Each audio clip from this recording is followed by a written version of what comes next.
Welcome to our channel. Today we how to enable Etsy seller expense import into QuickBooks Online easy tutorial step by step clearly.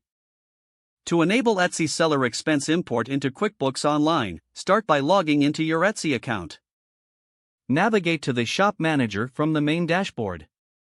Click on Settings in the left sidebar. Select Account Settings from the drop-down menu. Scroll down to find the Taxes tab and click on it. Here, locate the section for Etsy Tax Settings. Ensure that your tax settings are properly configured according to your business needs. Next, log in to your QuickBooks Online account.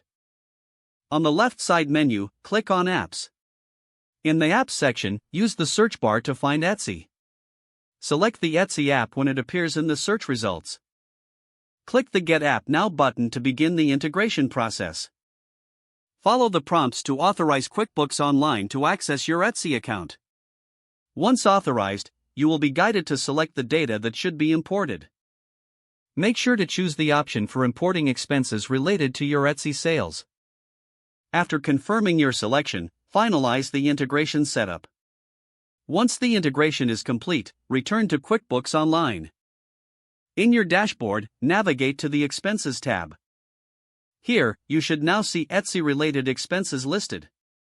Review the imported data for accuracy. You may need to categorize or edit transactions to match your accounting needs. Your Etsy seller expenses are now successfully imported into QuickBooks Online. This integration will help streamline your bookkeeping process and improve financial tracking. If the page does not load, refresh the browser or try again in a private or incognito window. Make sure you are using the correct email address, then retype it carefully to avoid small typos. If your password is not accepted, use the reset option and create a new strong password you can remember. Check your spam folder for verification or security emails, then complete any requested confirmation steps.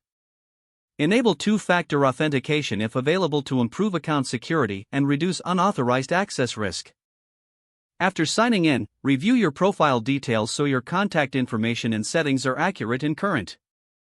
If you see an error message, note it down and try again after restarting your device and internet connection. Don't forget to like this video and subscribe to our channel for more step-by-step tech guides.